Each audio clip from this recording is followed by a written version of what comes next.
অগণিত শুকরিয়া যে মহান রব্বুল আলামিন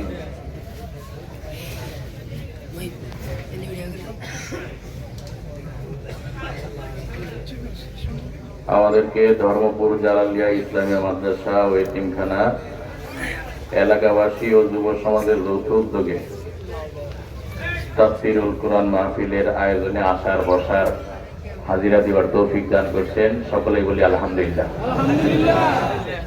এতে কি তাই হয়েছে আপনার একটু বসেন, ওই যে মুরব্বীরা বসেন, ওই এমনি তো মোবাইলে সারাদিনই দেখেন, আজকে সামনাসামনি পাইছেন মোবাইলটা ধুয়ে দেখেন।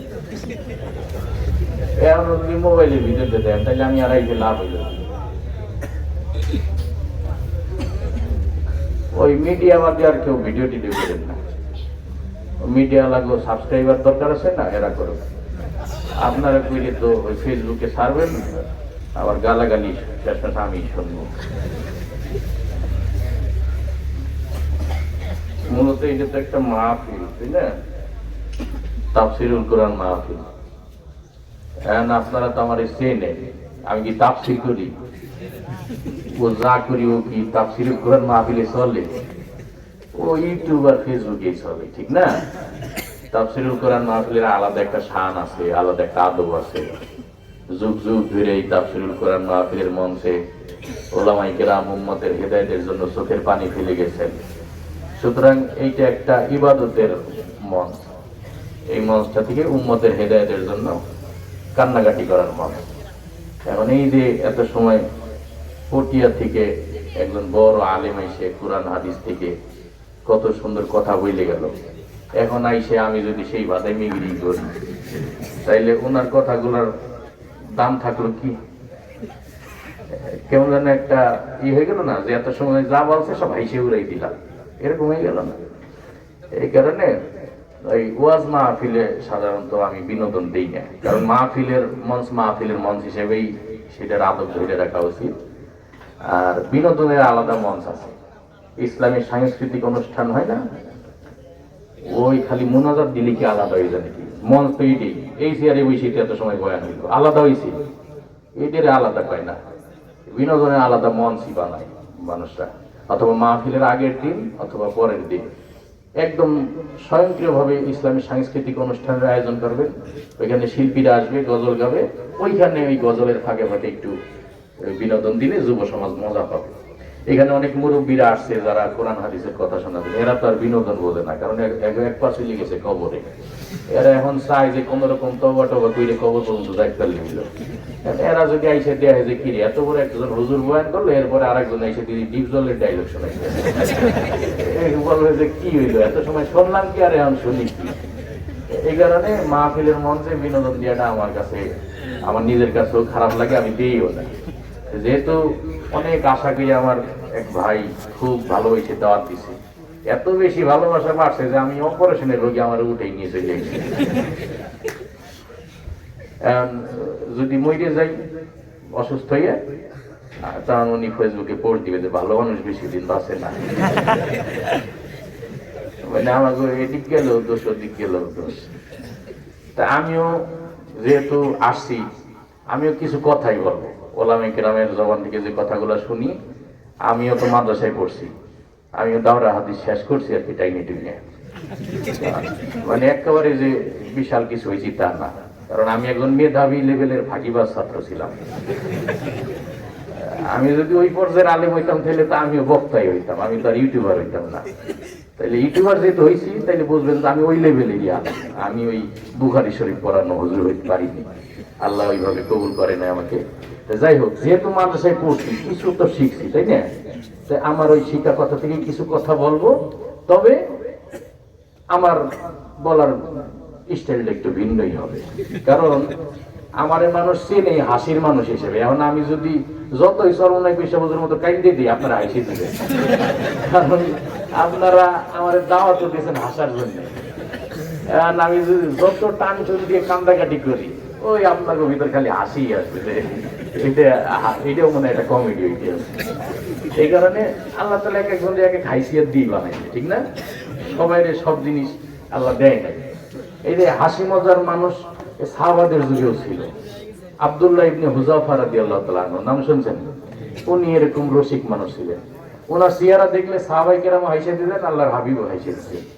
এমনকি আমাদের হাবিব সাল্লাল্লাহু আলাইহি সাল্লাম যখন খুব রাগান্বিত অবস্থায় থাকতো, এখন সাহাবীরা একটা গুরুত্বপূর্ণ খবর হুজুরের কাছে পৌঁছাবে, এখন দেখা যায় হুজুরের মেজাজ এমন করা যে কাছে যাওয়া যাইতেছেন, তখন আব্দুল্লাহ ইবনে হুযায়ফা বলতো যে ভাই আপনি একটু যান।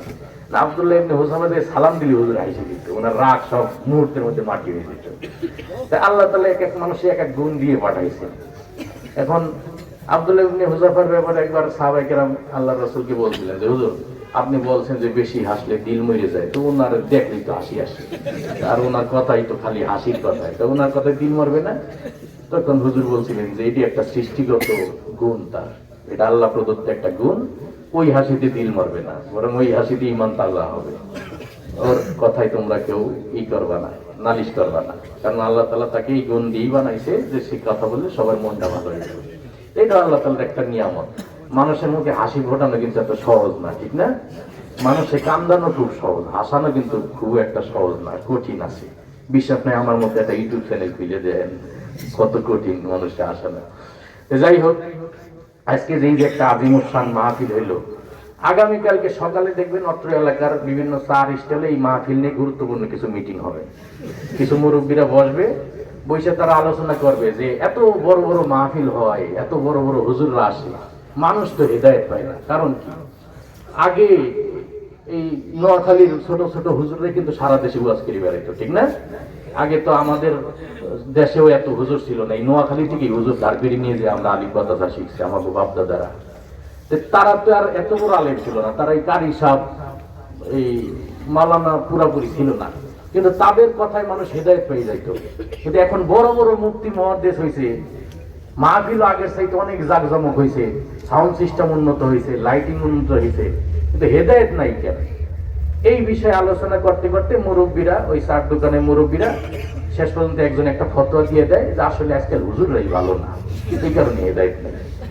মানে আমরা সবাই খুব সুবিশাল, হুজুররা যত খারাপের খারাপ, হুজুররাই ভালো না, এই কারণে হুজুরদের কথা এখন হেদায়েত পাওয়া যায় না। তো ওনাদের কথা ঠিক আছে, এগে দিও, তুমি বাড়ি যাও, রাইত হইতে অনেক ঘুমাইতে হয়ে যাও।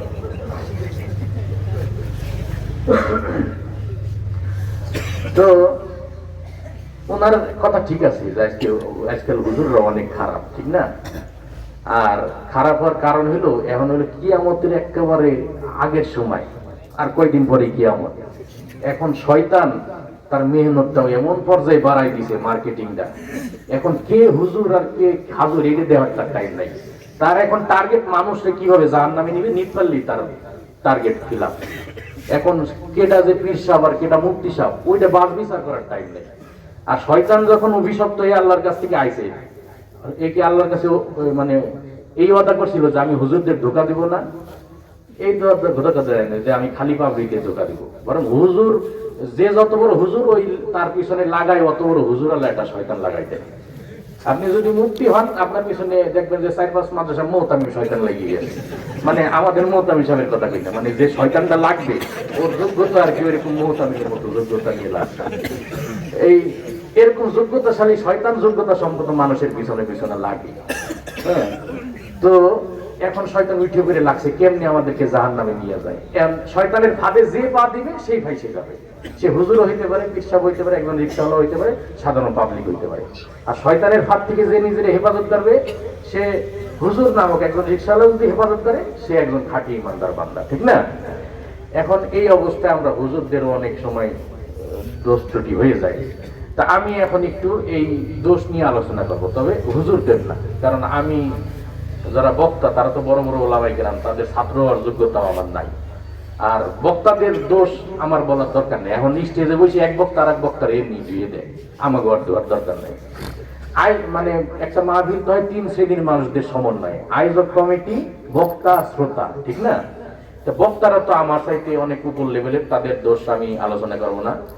আয়োজকদের দোষও আলোচনা করবো না, কারণ আমারও দাওয়াত দিছে আয়োজকরা, তাদের দোষ বললে পরে আমার আবার হাতিয়া ফেরা পাঠাই দিবে। তবে আমি যেহেতু আপনাদের এই শ্রোতা লেভেলের মানুষ, তাহলে আপনাদের পর্যায় থেকে আমি আমাদের শ্রোতাদের কি দোষ এই বিষয়ে একটু আত্মসমালোচনা করি। তাহলে আমার নিজের দোষও বলা হইলো, আমরা যারা শ্রোতা আছি আমাদেরও একটা আত্মসমালোচনা, ঠিক না? প্রথম কথা হইলো, আমরা শ্রোতারা কিন্তু আজকাল ওয়াজ শুনতে আসি বিনোদন নেওয়ার জন্য, আগের মতো হেদায়েত পাওয়ার পিপাসা নিয়ে আসি না, ঠিক না? হেদায়েত পাওয়ার পিপাসা নিয়ে আসলে কি আমার এসে ফরিদপুরে তো দাওয়াত দিয়ে নিয়ে আসে? নোয়াখালী কি বড় বড় আলেমের অভাব আছে? আমি তো বিনোদনের মানুষ, আমি তো কোরআন হাদিসের ধী সম্পন্ন জ্ঞান সম্পন্ন একজন মানুষ না। আমার এইখানে একটা আয়াত তাফসীর করতে দিলে আমি পারবো না, এবারও কি ঠিক মতো পড়তে পারবো না, ও ভুলে গেছি। হ্যাঁ, তাহলে আমার এসে ফরিদপুরে নিয়ে এসে কিসের জন্য? বিনোদন দেওয়ার জন্য। তাহলে মাহফিলে মানুষ আইছে বিনোদন নেওয়ার জন্য, তাহলে এই মাহফিলে কি হেদায়েত আশা করা যায়? এই একটা দোষ। আর কিছু মানুষ আছে বক্তার ভুল ধরার জন্য, মানে মাহফিলে যাবো যে আমার নিজের জীবনের ভুল ধরার জন্য, এই ভুল ধরার জন্য আসে না, সে বক্তার ভুল ধরার জন্য। দিয়ে আজকে বক্তার কয়টা ভুল ধরা যায়? আপনি যদি বক্তার ভুল ধরার নিয়তে 5 ঘন্টাও বয়ান শোনেন, ওই বক্তার ওয়াজে কি আপনার কোনো কাজ হবে? আমি যদি আমার নিজের জীবনের ভুল ধরার জন্য 5 মিনিটের বয়ান শুনি, সে তাতেও দেখবেন যে আমার আত্মার খোরাক পাওয়া গেছে, ঠিক না? এই একটা সমস্যা। আর ওই যে সমালোচনা তো আছেই, হুজুররা এত গরম বয়ান করে কে, হুজুররা এত সুর দেয় কে, আল্লাহ রাসূল কি সুর দিয়ে বয়ান করছে নাকি, এই হুজুর এত নরম বয়ান করে কে, এই যে যে একটা সমালোচনা, এই সমালোচনার সাথে আমি হেদায়েত নিব কোন সময়? এটা নিয়ে আর টাইম পাই না। আসলে দেখেন, যে যুগের উম্মত যেমন, সেই যুগের দায়ীও আল্লাহ তাআলা পাঠায় ওইরকম। যে যুগের উম্মতের মেজাজ যেমন, ওই যুগের দায়ীর মেজাজও তেমন। মুসা আলাইহিস সালামের যুগে বনি ইসরায়েলরা ছিল যেমন ঘাড়তেরা, আল্লাহ মুসা আলাইহিস সালামকে ওইরকম একটা জালালি মেজাজ দিয়েই পাঠাইছিলেন। ওনার সামনে কেউ ঘাড়তেরামি করলে থাপ্পড় দিয়ে গেটি সোজা গেটি দিত। ঈসা আলাইহিস সালামের যুগে মানুষ চিকিৎসা বিজ্ঞান নিয়ে একটু নাড়াচাড়া করত, আল্লাহ তাআলা ঈসা আলাইহিস সালামকে এমন একটা মুজিজা দিয়ে পাঠাইছেন যে সে কুষ্ঠরোগীর গায়ে হাত বুলাই দিলে কুষ্ঠরোগ ভালো হয়ে যেত, সে অন্ধ লোকের চোখে হাত বুলাই দিলে তার চোখ ভালো হয়ে যেত। আমাদের পয়গম্বর আলাইহিস সালামের যুগে মানুষজন সাহিত্য চর্চা নিয়ে খুব লাফালাফি করত, কবি সাহিত্যিক। আল্লাহ তাআলা আমাদের হাবিবকে এমন একটা সাহিত্যের কিতাব দিয়ে পাঠাইছেন যে কিয়ামত পর্যন্ত যত কবি সাহিত্যিক আসুক, এই সাহিত্যের কাছে তারা কিছুই না, ঠিক না? এরকম যুগ যুগ ধরে যে যুগের উম্মত যেরকম, ওই যুগের দায়ীও সেরকম পাঠাইছে। আর আমরা শেষ জামানায় এসে আমরা উম্মতরা হয়ে গেছি টিকটক মার্কে, আল্লাহ তাআলা বক্তাও পাঠাই দিয়েছে টিকটকার, যে যাও এখন টিকটকারের বয়ানই শোনো, তারপরে তোমরা বয়ান শুনতেই আসো। আমরা বিভিন্ন জন বিভিন্ন রুচির মানুষ, সবাই সব বয়ান ভাল লাগে না। এই যে একজন আলেম, মুরব্বী একজন আলেম, কোরআন হাদিসের নির্যাস থেকে ঘাইটে ঘাইটে পুঙ্খানুপুঙ্খ ভাবে হক আদায় করে বয়ান করতে আছে, ওনার বয়ান দেখবেন সবাই ভালো লাগে না। মুরব্বী 2-4 জন যারা আছে তাদের ভালো লাগে। যুবকরা যারা গান শুনে অভ্যস্ত, তারা চায় যে এই কথাগুলাই যদি একজন বক্তা সুরে সুরে বলতো, তাইলে আমরা একটু ভালো মজা পাইতাম। আল্লাহ তাআলা বলে, ঠিক আছে, তোদের জন্য আমি হাফিজুর রহমান সিদ্দিকীরে পাঠাই দিলাম, খালেদ সাইফুল্লাহ আইয়ুবীরে পাঠাই দিলাম, তারপরে তোরা শোন, তারপরে মাহফিল আয়। মমতাজের গান না শুনে সিদ্দিকীর বয়ান শোন, তাও তোরা মাহফিল আই শিখে। আর কিছু মানুষ আছে ঘাড়তেরা, এদের সোজাভাবে বুঝাইলে বোঝে না, একটু ধমক দিয়ে বোঝান লাগে, তাদের জন্য আল্লাহ তাআলা আল্লামা মামুনুল হক সাহেবরে পাঠাইছে। যে এদেরকে নরম সুরে কইলেও বোঝে না, একটু সুরে সুরে কইলেও বোঝে না, একটু ধমক দিয়ে বোঝান লাগে, তখন মামুনুল হক সাহেবের মতো বক্তারা ধমক দিয়ে বোঝায়। কিন্তু আমরা উল্টা বুঝে বলি কি, রে হুজুর এত গরম বয়ান করলো কে, হ্যাঁ নিশ্চয়ই জঙ্গিবাদ মৌলবাদ, তাই বলে তাদেরকে আবার জেলের ভাতও খাওয়াই, ঠিক না? আসলে দেখেন, আপনার একটা ছোট বাচ্চা যদি পুকুর পাড়ে খেলাধুলা করে, একজন সচেতন শিক্ষিত মানুষ যদি দেখে, প্রথমে সুন্দর করে বুঝাবে যে বাবু পুকুর পাড়ে খেলো না, তুমি সাঁতার জানো না, বললে ডুবে যাবা, ওঠো। এরপরে যদি বাচ্চা না শোনে, সুন্দর করে আদর করে রাখবে, আব্বু সোনা আসো, ওঠো ওঠো, ওইখানে থাকতো না, ডুবে যাবা। এরপরে যদি না শোনে, ধমক একটা দিয়ে কানের নিচে 2টা থাপ্পড় দিয়ে টাইনে উঠে দিয়ে আসবে। এই দৃশ্যটা যদি ওই বাচ্চার অভিভাবক দেখে, আর অভিভাবক যদি সচেতন হয়, তাহলে বলবে যে ধন্যবাদ, আপনি আমার বাচ্চাটারে পানি দিয়ে পড়া থেকে বাঁচাইছেন।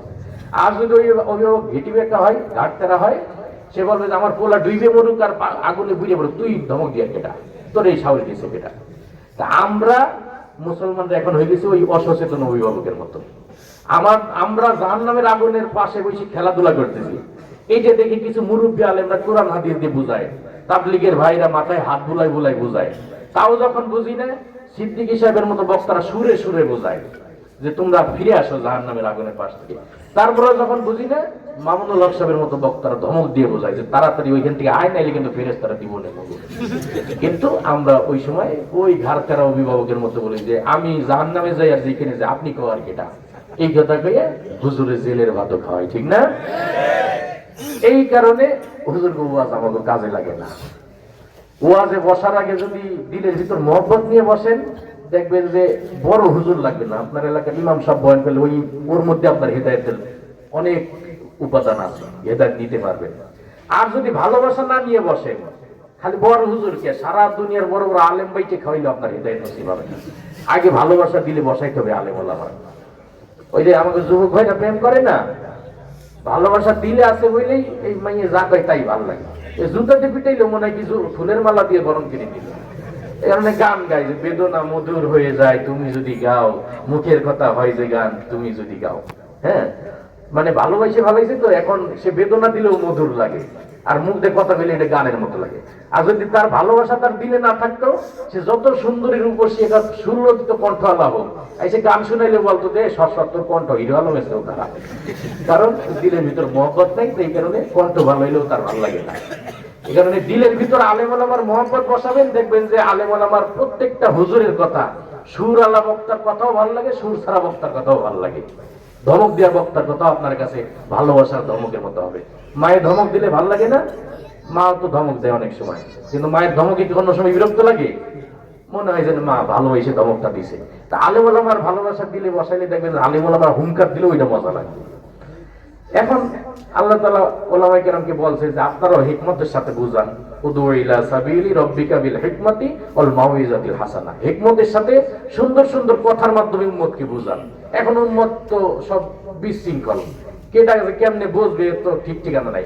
এই কোন হুজুর হাসাইয়া বোঝায়, কেউ কান্দাই বোঝায়, কেউ একটু বিড়ি খাওয়া শিখাই দিয়ে দেয় স্টেজে, আবার কোন হুজুর টিকটকের সাথে নাইচেও দেখায় দেয়। তারপরে যে তোরা বুঝলে তারপরে ফায়দা আছে, কিন্তু আমরা বুঝি না। এখন ওলামায়ে কেরাম হিকমত অবলম্বন করতে যে অনেক সময় অনেক ভাবে বোঝায়। সবাই কি কোরআন হাদিসে বুঝাইলে বুঝবে? কিছু মানুষ আছে তো কোরআন পড়তেই পারে না, সই করে ওটা কোরআনের আয়াতটা শোনাইলে কি বুঝবে? এই কারণে ওলামায়ে কেরাম হিকমতের সাথে বোঝান। আশরাফ আলী থানভী রহমাতুল্লাহর নাম শুনছেন না সবাই? আশরাফ আলী থানভী রহমাতুল্লাহ একবার বাংলাদেশ সফর করছিলেন।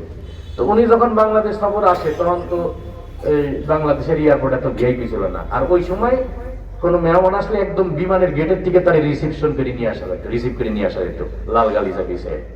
আপনারা পুরাতন ভিডিও ঘাটে দেখবেন যে বঙ্গবন্ধু শেখ মুজিবুর রহমান যখন দেশে আসে, এয়ারপোর্টের একদম বিমানের দরজা থেকে তারে অভ্যর্থনা জানাই নিয়ে আসতেছে।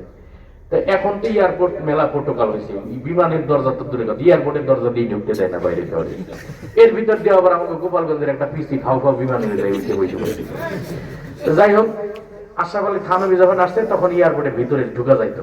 তা আলেম ওলামারা লাল গালিচা নিয়ে বিমানের দরজা থেকে বিছাইছে।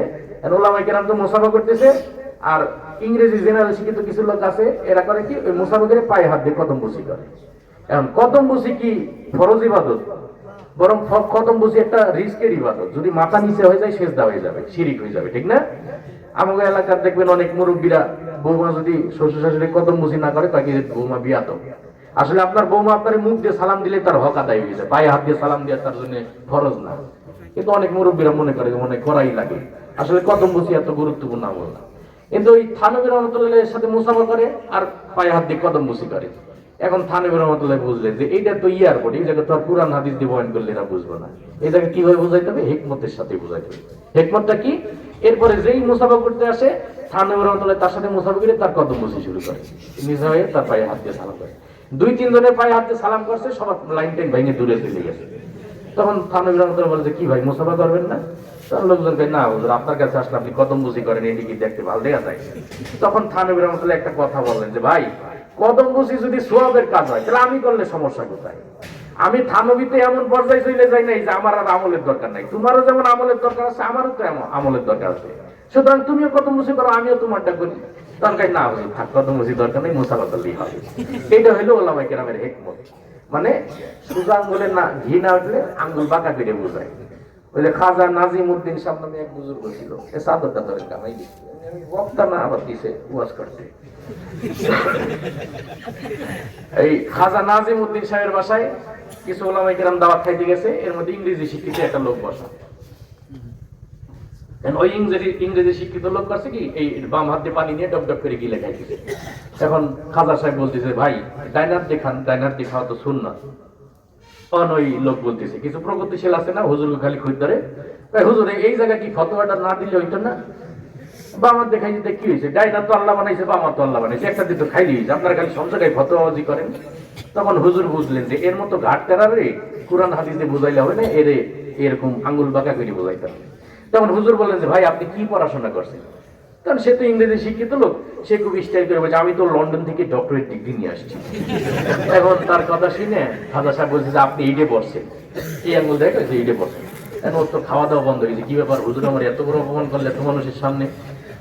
দেখা যখন খেয়াল করছে হুজুর দিয়ে খাওয়া খাইতেছে না, তখন হুজুরটা কি ব্যাপার ভাই খানা খান?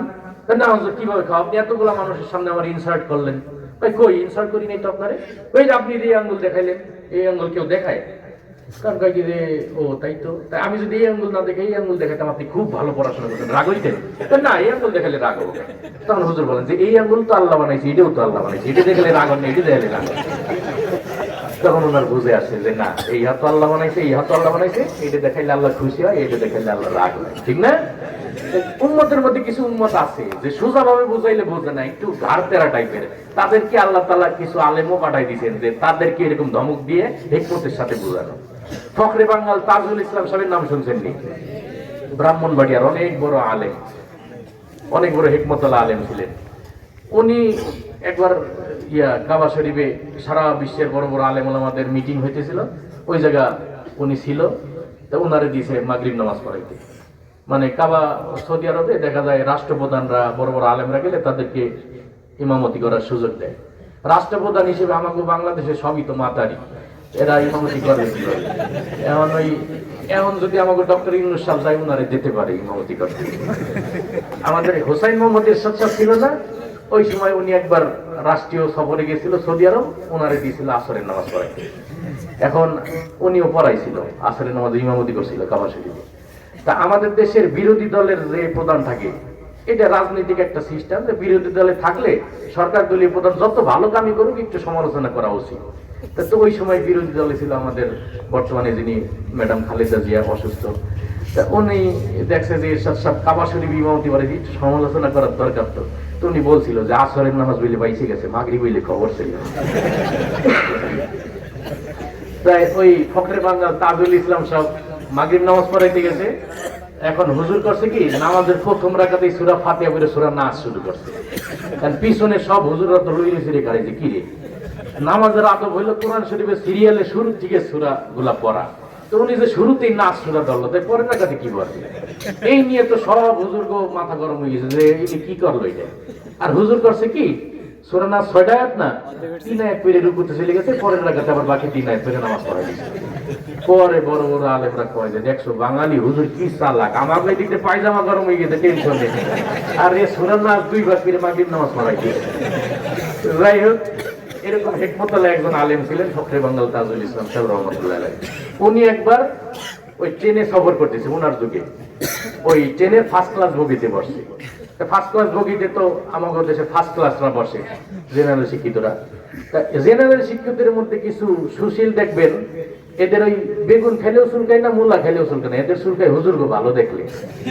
হুজুররা কেন ফার্স্ট ক্লাসে বসবে এটা দেখলে এখন চুলকায়, হুজুররা কেন হেলিকপ্টারে এসে বয়ান করে এটা দেখলে খুব চুলকায়। কিন্তু ওনার এলাকার মেম্বার যে ওনার 3 চুরি করে হেলিকপ্টারে মাইয়ের বিয়ে দেয় এটা নিয়ে চুলকায় না, কিন্তু হুজুররা হেলিকপ্টারে বয়ান করতে গেলে ওনার খুব চুলকায়। তা ওই ইংরেজি শিক্ষিত ভদ্রলোক ওই ফখরে বাঙ্গালের সামনে বসাতো, এখন হুজুরের ফার্স্ট ক্লাসে দেখে ওনার মেজাজ খারাপ হয়েছে, কি হুজুর মানুষ বসবে সাধারণ একটা ইয়াতে, এ ফার্স্ট ক্লাস হবে থেকে চুলকানি তো নিজের উঠছে, এত আর হুজুর থামাই দেবে না, ওর তো থামাই দেবে।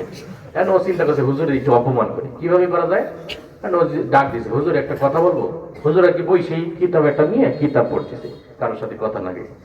হুজুর কিতাবের দিক টাকায় বলতেছে হ্যাঁ বলেন। তো উনি বলছে হুজুর আপনি কোন বছর হজ করছিলেন? একটা মানুষের সাথে দেখা হইলে প্রথমে জিজ্ঞেস করে আপনার নাম কি, বাড়ি কোথায়, কোথায় থাকেন। এর প্রথম প্রশ্ন যে আপনি কোন বছর হজ করছিলেন হুজুর? তো হুজুর কিতাবের দিক টাকায় বলে যে আপনি যে বছর লন্ডন গেছিলেন আমি ওই বছরই হজ করছি। যে আমি যে লন্ডন গেছি আপনারই কইল কিটা, কিন্তু আমি যে হজ করছি আপনারই কি কইছি? না হুজুর এই যে আপনার মাথায় একটা হাজির রুমাইল দেখতে আছি, লম্বা জুব্বা দেখতে আছি, আমি ভাবছি আপনি হজ করছেন, আমার কি দোষ হয়েছে নাকি? তো হুজুর না আপনার গলায় একটা কুত্তার লেজ ঝুলানো দেখতে আছি, কমপ্লিট স্যুট দেখতেছি, আমি ভাবছি আপনি লন্ডন গেছেন, আমার কি দোষ হয়েছে? ওই লোকটা না এরা হুজুরে ভাল্লাই করছি তো এরা তো সহজে ঘায়ল করা যাবে না, এখন এই সুযোগ খুঁজতেছে যে কিভাবে হুজুরের অপমান করা যায়। তো ট্রেনের জার্নি গুলো একটু লম্বা জার্নি হয়, সাধারণত সবাই একটু টিফিন টিফিন নিয়ে যায়, খাবার দাবার নিয়ে যায়। তো হুজুরও নিয়ে উঠছে, ওই লোকও টিফিন নিয়ে উঠছে। তা আমাদের সুন্নাত তো সুন্দর করে প্লেট সাইডে বুঝে খাওয়া, আর যারা আধুনিকতার দোহাই দিয়ে ফ্যাশন সাজতে যায় তাদের দেখবে যে যত খাবার নষ্ট করবে তত তাদের ফ্যাশন, অল্প একটু খাইয়ে খাবারটা ফালাই দিবে, এটাই নাকি তাদের একটা স্টাইল। তো ওই লোক তো অল্প একটু খাইয়ে বাকিটা সব ফালাই দিছে, পরে ফিলাক্সে বেড়ে চা আনছিল, ঠ্যাঙের পর ঠ্যাং তুলে দিয়ে চা খাইতেছে। এখন খেয়াল করে দেখে যে হুজুর রুটি আর গোস্ত আনছিল, মুরগির গোস্ত, সুন্দর করে রুটি টুটি খাইয়ে প্লেটটা সাইটে সুইটে খাইয়ে মুরগির গোস্ত খাইয়ে হাতি চাবাইতেছে, কড়াপ কড়াপ ছিল। কেমন কাইতে পাইছি একটা সুযোগ। এখন হুজুর একটা প্রশ্ন করবো? হুজুর বলে জি করেন। কয় আপনার দেশে কুত্তায় কি খায়? মানে বুঝাইতে চাইছে যে হাড্ডি শুদ্ধে যে আপনি খাই ফেলাইলেন, শিয়াল কুকুরের জন্য তো কিছু রাখে ভাই, আপনার দেশের কুত্তার জন্য কিছু রাখলেন, আপনিও হাড্ডি শুদ্ধে খেয়ে ফেলাইলেন। হুজুর সুন্দর করে হাড্ডি চাবাইতে চাবাইতে বলতেছে আমার দেশের কুত্তাই চা খায়। এই কথা কইছে, ওর তো চা গলায় ঠিক আছে, কোন তেরা হুজুরে পাল্লাই করলাম, এ তো কোনোভাবে এর কাছ থেকে বাঁচা যাইতে হচ্ছে না, আর অপমানও করতে পারতে হচ্ছে না, কিভাবে করা যায়। আবার সুযোগ খোঁজা শুরু করছে যে দেখি কোনো সুযোগ পাই নাকি। ট্রেনের জার্নি লম্বা হওয়ার কারণে ট্রেনে দেখবেন যে একটা নামাজের আলাদা ঘর থাকে, একটা বগি থাকে। ওই নামাজের সময় যখন হয় ওই ট্রেনে আজান বাজানো হয়। মূলত রেকর্ডের আজানে তো নামাজ হয় না, কিন্তু অ্যালার্ট করা যে নামাজের সময় হয়েছে, কেউ যদি নামাজ পড়তে চান পড়ে নেন। যখন আজান বাজছে হুজুর করছে কি, ওই ওনার রুমাইলটা রাইখে আর ওই কোটিটা খুইলে ট্রেনের উজুখানে চলে গেছে, উজু টুজু করে নামাজ পড়ে আসতে। এই লোকের তো ভিতরে ভিতরে রাগ, হুজুরের পর রাগ মিটাইতে না পেরে হুজুরের রুমাইল আর কোটি ফালাই দিছে জানলা। এখন হুজুর এসে দেখে যে রুমাইলও নাই কোটিও নাই, কি ব্যাপার গেল কোথায়? এখন কেউ সরাসরি বলার সাহস পায় না, খালি ইশারা করে দিতে ওই লোকের কাম। হুজুর তো বুজুর্গ মানুষ, হুজুর বসে আল্লাহ এমন এক কাম করো ওর জন্য টয়লেটে যাওয়া লাগে একটু পরে। তো বুজুর্গ মানুষ আল্লাহ দোয়া কবুল করছে, এর একটু পর যাওয়ার সময় ওর ওই ক্যাপ আর ওই কুত্তার লেজটা খুঁজে দিয়ে গেছে। আর হুজুর কাছ থেকে আস্তে করে জাল মধ্যে ফালাই দিচ্ছে। ওই লোক ঘুরে এসে কি ব্যাপার আমার টাই আর ক্যাপ গেল কোথায়? এখন সাহস পায় না, ইশারায় পাই যে হুজুরে ফালাইছে। আপনি কি আমার এই টাই আর ক্যাপ ফালাইছেন? হুজুর কই না তো, আপনি যে আমি পেঁচাই পেঁচাই ভিডিও করতে আসি, কোন সময় পায়জামার তলে মোবাইলটা ভেজে এক জায়গায় ছুঁয়ে দিলি তো এরকম ঘুরাই পেঁচা গেলে একটু সিনেমা করতে হবে দেখি, সরম লাগে না? কোন এমনি আমি বক্তা না বসাইছে নিজে এটা ইসে, এর ভিতরে যদি আমার এরকম সিনেমাটিক স্টাইলে ভিডিও করে আমি তো কোথায় গেতে পারছি আছি। এই কথা গেছি আর কোন জায়গায় গেছিলাম, হ্যাঁ টুপি যে নিল কেটা, তো হুজুর জিজ্ঞাসা হুজুর এইটা নিল কেটা? হুজুর কয় কই আমি তো নেই। তাহলে গেল কোন জায়গায়? আপনি এই জায়গা ছিলেন, আপনি জানেন। তো হুজুর কয় কি যে আপনার টায়ার ক্যাপ আমার ওই রুমাইলার কোট তালাশ করতে গেছে, আসলে দুটোটা আসলো না আসলে দুটোটাই গেছে। এইটা হইলো সোজা আঙ্গুলে ঘি না উঠলে আঙ্গুল বাঁকা করা। আলেমরা নিজে থেকে কোনো সময় কারোর সাথে খারাপ ব্যবহার করে না। আলেমরা সুরে সুরে বলুক আর নরম ভাবে বলুক আর হুঙ্কার দিয়ে বলুক আর ধমক দিয়ে বলুক, সবই করে উম্মতের হেদায়েতের জন্য, ঠিক না? কিন্তু আমরা ভুল বুঝি, যার কারণে আমরা আলেম ওলামাদের সমালোচনা করি। আর একটা কি কইছে টিভি খবর, এই তো কইলাম যে মা না করাই। আচ্ছা দেখি আগে কথা শেষ করছে না, কথা কি খারাপ লাগছে আসলে? তাইলে আমার এত চিঠিমিটি দেওয়ার কি দরকার? তো আমি যে কথা বুঝাইতে চাইলাম যে আলেম ওলামার ভালোবাসা মহব্বত দিলের ভিতর যদি থাকে তাহলে দেখবেন যে অল্প কথাই হেদায়েত পাওয়া গেছে, ঠিক না? আর বড় আলেমও দরকার হবে না। আসরের পরে এলাকার একজন হুজুর বয়ান করলে সেই বয়ানেও কাজে লেগে গেছে। কিন্তু আর একটা জিনিস খেয়াল করবেন, আছে না হাদিসে ইন্নামাল আমালু বিন্নিয়াত, যে যে নিয়ত করে ওই নিয়তটাই তার পুরা হয়। আমাদের যখন এলান হয়েছে যে ধর্মপুর জালালিয়া ইসলামিয়া মাদ্রাসার অমুক তারিখে মাহফিল, ওই এলান শুনে দেখবেন এলাকার কিছু লোক তার বিআইবি শীতের পিঠের দাওয়াত দিয়ে দিচ্ছে যে বিআইবি অমুক তারিখ আমুক এলাকায় মাহফিল, আপনাকে ওই দিন শীতের পিঠের দাওয়াত, আপনারা 14 গোষ্ঠী চলে এসে ওই নিয়ত করছে শীতের পিঠে খাওয়ার, যার কারণে ওয়াজ শোনা হয় না ওই বাড়ির লোকজনের। এরা আজকে দেখবেন ওই শীতের পিঠেই খাইতে আছে ওই বাড়ি। আর ওই বাড়ির মহিলারা যারা আছে এগো আজকে সারাদিন গেছে ওই আটা ময়দা সুজি নাড়াচাড়া করতে করতে। দুই বুড়ের বিয়ে দুইজন বিকেলে বাইর হয়, যে চলেন একটু মাহফিল দিকে ঘুরে আসি। ওই আস্তে আস্তে মাসোয়ার করে যে বিয়ে আসরের পর তো বড় কোনো হুজুর থাকেন না, চলেন আমরা মেলা থেকে ঘুরে আসি। মাহফিল উপলক্ষে জাকজমক একটা মেলা উঠছে, ওই মেলা থেকে নাচ করে জন্য কিছু খাবার দাবার কিনে নিয়ে আসি। আসরের পর যাই ওইভাবে। মাগরিবের পরে আবার দুই বিয়ে পরামর্শ করে যে বিয়ে ওই মাগরিবের পরেও তো অত বড় হুজুর আসে না, চলেন আমরা দুজন চার দোকানে বসে একটু বিড়ি খাই। তারপরে চার দোকানে যাই পান বিড়ি খাইতে খাইতে ঈশা পর্যন্ত কাটায়। ঈশার পরে দুই বিয়ে পরামর্শ করে যে বিয়ে ওই শীত তো আমারও বাতের সমস্যা, আপনারও তো ডায়াবেটিসের সমস্যা, এই শীতের ভিতরে বইছে বয়ান শুনলে সমস্যা হইবে না, চলেন আমরা দুজন যে শীতের পিঠে খাই, পিঠে টিঠে খাইয়ে শুয়ে পড়ি, আগামীকাল সকালে এই বয়ানটা ইউটিউবে শুনে নেব। এই কথা বললে পিছের হকটা আদায় করা হয়, ওয়াজের হকটা আর আদায় করা হয়, ঠিক না?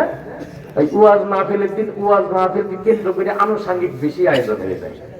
ওয়াজের চেয়ে মেলার আয়োজনটা বড় হয়ে যায়, ওয়াজের চেয়ে শীতের পিঠের আয়োজনটা বড় হয়ে যায়, যার কারণে যে মূল যে মাকসাদটা ওইটা আর আদায় হয় না। এই কারণে ওয়াজের দিন বিয়ে শীতের পিঠের দাওয়াত দিবেন না। আর যদি দেন ওয়াজের পরের দিন পিঠে বানাবেন, ওয়াজের দিন বলবেন যে আজকে এই বাড়ি কোনো রান্না বান্না নাই, আপনার ওয়াজ শুনতে চলে যান, আগামীকাল এই বাড়িতে পিঠা বানানো হবে। তাইলে দেখবেন দুই বিয়ে পরামর্শ করে যে বিয়ে আজকে তো বাড়ি কোনো খাওয়ার নাই, চলে বয়ান শুনে আসি। তাইলে দেখবেন যে ওয়াজের হকটা ঠিক মতো আদায় হয়েছে। কারণ শুক্রবারের যত আমল আছে সবচাইতে গুরুত্বপূর্ণ আমল কিন্তু জুমার নামাজ, ঠিক না? ওই দিনের জন্য ওই দিনের সবচাইতে বড় আমল জুমার নামাজটা। কিন্তু আমরা শুক্রবার উপলক্ষে করি কি, মাইয়ের বিয়ে ঠিক করি, পোলার বিয়ে ঠিক করি, বিভিন্ন আয়োজন করি। আয়োজন করে প্রভাবশালী যদি কেউ হয়, সে আবার জুম্মার আগ দিয়ে যায় ইমাম সাহেব এলান করে, হুজুর আজকে বয়ানটা একটু শর্টে মাইয়ের, কারণ আজকে আমার মাইয়ের বিয়ে, অনেক মেহমানরা আসবে, তাদের ডিস্টার্ব হবে আপনি যদি বয়ান লম্বা করেন। আর নামাজটাও খুব শর্টে, দরকার হইলে সূরা ইখলাস 2 ভাগে পড়াই ফেলবেন, 2 ভাগ ফিরে 2 রাকাত পড়াই ফেলেন, তারপর যত সংক্ষেপে করা যায়। অথচ ওই দিনের সবচেয়ে গুরুত্বপূর্ণ আমল কি? জুমার নামাজ না ওনার মাইয়ের বিয়ে? জুমার নামাজ। কিন্তু মাইয়ের বিয়েটারে গুরুত্ব দিতে যায়, জুমার নামাজটারে শর্ট করে ফেলাইছে, ঠিক না? তো আজকের দিনে কিন্তু এই এলাকার জন্য সবচাইতে গুরুত্বপূর্ণ আমল এই মাহফিলে ওলামায়ে কেরামের বয়ান শোনা। কারণ এই ওলামায়ে কেরামরে আপনি আর সারা বছর দাওয়াত দিয়ে পাবেন না, হ্যাঁ, ওনাদেরকে সারা বছর একত্রিত করতেও পারবেন না। এই মাদ্রাসা কমিটি করছে একত্রিত, আজকের জন্য এই এলাকার সবচেয়ে গুরুত্বপূর্ণ আমল ছিল ওলামায়ে কেরামের বয়ান শোনা। কিন্তু আমরা বয়ান উপলক্ষে আনুষঙ্গিক আমল করতে যাই, শীতের পিঠের আয়োজন করতে যাই, মাহফিলের পাশে মেলার আয়োজন করতে যাই, আসল মাকসাদ থেকে দূরে সরে গেছি। এই কারণে মাহফিলের দিন মাহফিলের বয়ান গুরুত্ব দিয়ে শুনবেন। 2 নম্বর ওলামায়ে কেরামের ভালোবাসা দিলের ভিতরে রাখবেন। কারণ ভালোবাসা দিলে না থাকলে কিন্তু ওই সমালোচনা করলে কিন্তু ওই তার ভালো কাজ দোষ তালাশ করবে। ওই যে একটা গল্প বলি না আমি আপনাদের এখানে, যদি কেউ জিজ্ঞেস করে আচ্ছা বলেন তো বাংলাদেশে ঘুষখোর কারা, ওই ঠাস করে 2-1 বইলে ভাড়া যে পুলিশ। আচ্ছা পুলিশ কি একাই ঘুষ খায় বাংলাদেশে? এই চেয়ারম্যান মেম্বাররা খায় না? সরকারি কর্মকর্তারা খায় না? আমার এলাকার 5 ওয়াক্ত নামাজি মাতুব্বর চাচারাও খায় ঘুষ। ওই ঘুষ খাইয়ে সালিশ বসে, সালিশ এদিক সেদিক করে ফেলায়। ঘুষ তো সবাই খায়, পুলিশের দোষ হয় কে? ওই যে 2-4 জন পুলিশে দেখছে রাস্তার মোড়ে খাড়ায় চিরাকালের কাছে অসহায়ের মতো হাত পেতে 200 টাকা নেয়, এখন ওইটা দেখে আমরা পাইকারি দোষ দিয়ে দিই যে ঘুষখোর বলতেই পুলিশ। অথচ বাংলাদেশের পুলিশ ডিপার্টমেন্টে এমন হাজারো পুলিশ আছে না 5 ওয়াক্ত নামাজ পড়ে, এমন অসংখ্য পুলিশ আছে যার পুরা ফ্যামিলি দিনের উপর পরিপূর্ণ আমল করে চলে, আছে না? এমনও পুলিশ আছে যার ছেলে আলেম, তার বাবা আলেম, আছে না? কিন্তু আমরা আমাদের একটা সমস্যা কি, আমাদের মন মানসিকতা নেগেটিভ। তো ওই 2-4 জনকে খারাপ কাজ করতে দেখলে পুরো ডিপার্টমেন্টকে দোষারোপ করি যে পুলিশ বলতেই ঘুষখোর, যার কারণে পুলিশের কোনো ভালো কাজও আমরা অ্যাকসেপ্ট করতে পারি না। পুলিশ একটা ভালো কাজ করলেও বলি যে এর মধ্যে মনে হয় নম্বরই আছে। ওই যে একটা গল্প বলছিলাম না আমি, একজন অসহায় মানুষ, মূর্খ মানুষ, দিন আনে দিন খায়, নামাজ কালামও পড়ে না ঠিক মতো, এই দিন আনে দিন খাই করতে করতে ঋণের বোঝা মাথায় চাপতে চাপতে যখন দেওয়ালে পিঠ ঠিকই গেছে, আর চলতে পারতে আছে না, তখন চিন্তা করছে কি রে, আল্লাহ বলতে তো একজন আছে, আল্লাহ তো আমারে বানাইছে, যাই এখন একটু আল্লাহর কাছে হাত পাতি। আর এত জীবনে নামাজ কালাম পড়ে না, আল্লাহর কাছে কিভাবে হাত পাততে হয় এটাও সে জানে না। এনে কি করছে, আল্লাহর কাছে কেমনে চাই এটা তো জানে না, ওই বসে বসে একটা কাগজ নিয়ে চিঠি লিখতেছে যে আল্লাহ আমি খুব গরিব মানুষ, টাকা পয়সা কিছু নাই, তুমি তো আমারে বানাইছো, তোমার কাছে তো টাকা পয়সার অভাব নাই, তোমার আমার 1 লাখ টাকা দাও, আমার যখন ওই ঋণ টিন শোধ হয়ে যাবে তখন তোমার টাকা ফেরত দিয়ে দিবা। এরকম একটা চিঠি লিখে পরে চিন্তা করছে যে আল্লাহর কাছে এই চিঠি পাবো, পাঠাবো কিভাবে? আল্লাহ যে সব জায়গায় হাজির নাজির এটা তো সে জানে না, সে মনে করছে আল্লাহ আসমানে থাকে। এখন আসমানে চিঠি পাঠাবো কেমনে? ওই কবুতরের ঠেঙে বাইন্দে উঠাই দিছে যে আল্লাহর কাছে চিঠিটা দিয়ে। পাশের ফাড়ির একজন পুলিশ দেখছে যে কিরে এই মোবাইলের যুগে আবার কবুতরের ঠেঙে চিঠি পাঠায় কার কাছে, গোপন দুধ নাকি? ওই পুলিশ আবার ওই কবুতরটা গুলি করে নামাইছে, নামাই দেখেছে চিঠির মধ্যে লেখা যে আল্লাহ আমি খুব অসহায় মানুষ, আমার 1 লাখ টাকা দেবো। তার পুলিশের খুব মায়া হয়েছে যে না লোকটা আসলেই অসহায় মনে হয়। সে ফাঁড়িতে নিয়ে যায়, সব পুলিশের দেখাইছে ভাই আমাদের পাশে এক প্রতিবেশী ভাই দেখেন আল্লাহর কাছে চিঠি লিখছে, আল্লাহর কাছে টাকা দিয়েছে, তাই এত মনে বোঝে না, নেন আমরা নিজেরা আমাদের বেতন থেকে কিছু টাকা দিলে চাঁদা টাদা তুলে দিয়ে আসি। তাই সবাই রাজি হয়েছে, পুলিশরা সবাই চাঁদা তুলে, পুলিশরা আর কতই বা বেতন পায়, ওই সবাই মিলে চাঁদা তোলার পরে দেখে 50,000 টাকা হয়েছে। তখন ওই হাবিলদার রেই দিয়েছে যে আপনি যাই দিয়ে আসেন, আপনি যেহেতু দেখছেন। তা হাবিলদার যাইয়ে ওনারে সুন্দর করে বুঝাইছে যে ভাই আপনি যে আল্লাহর কাছে চাইছিলেন আল্লাহ আপনার দোয়া কবুল করছে, এই দেন টাকা পাঠাই দিয়েছে। ওই লোক টাকাটা গুইনে আবার বসে একটা কাগজ কলম নিয়ে চিঠি লেখা শুরু করছে। পুলিশ চিন্তা করে কি রে টাকা দিলাম আবার কি লেখে আল্লাহর কাছে। পুলিশ অপেক্ষায় রয়েছে দেখি যে কি লেখে। ও আবার চিঠিটা লিখে ভাঁজ করে কবুতরের ঠেঙে বাইন্দে উড়াই দিছে। পুলিশ আবার বাইরে যাই কবুতরটা নামাইছে গুলি করে, নামাইয়ে দেখা যে চিঠির মধ্যে লেখা যে আল্লাহ নিরুপায় হয়ে তো তোমার কাছেই চাইছিলাম, তুমি নিজেই দিতা, নাইলে জিবরাইল আলাইহিস সালাম দিয়ে পাঠাইতাম। তুমি যে পুলিশের কাছে 1 লাখ পাঠাইছো, ওরা আমার 50,000 মাইরি দিছে। এই গল্পের দ্বারা কি বুঝাইলাম? ওই যে পুলিশের প্রতি মনের ভিতরে একটা খারাপ ধারণা, এই কারণে পুলিশ ভালো কাম করছে, এই কারণে ভালো কামটারও আমরা খারাপ ভাবে নিয়ে নিচ্ছি। এই কারণে দেখা যায় এই শয়তানের ঢোকাই পড়ে 2-4 জন হুজুরের দ্বারা 2-1টা অঘটন হয়ে গেলে আমরা বলা বলি করি যে হুজুররাই খারাপ, হুজুররাই ভালো না, হুজুররাই যত অকাম করে বেড়ায়। এই কথা বললে আলেম ওলামার সমালোচনায় লিপ্ত থাকি, যার কারণে আলেম ওলামারা যত বয়ান করুক আমার দিল পর্যন্ত আর পৌঁছায় না, ঠিক না? এই কারণে ওলামাই কেরামের বয়ান শুনতে যাওয়ার আগে ওলামাই কেরামের ভালোবাসা মহব্বত আগে দিলের ভিতর বসাবেন, তারপরে কথা শুনবেন, তাহলে দেখবেন যে প্রত্যেকটা কথা হীরার খন্ডের চাইতে বেশি দামি মনে হইতেছে। বাস এতটুকুই আমার কথা, কারণ আমি বয়ান করলে আপনাকে ভালো লাগবে না আমি জানি, তবে যে এত সময় ধরে আমরা বয়ান শুনলাম, উনারে আনছিলাম একটু হাসির খোরাক দিয়ে, উনিও দিয়ে বয়ান শুরু করে দিছে। এই কারণে আমার আর বয়ান দীর্ঘায়িত করবো না। মুরব্বী বাবা যারা আছেন ওই এখন মিডিয়ার ক্যামেরাও বন্ধ করে দেন, এখন আর ভিডিও করেন না কিছু, এখন এখন মুরব্বী বাবা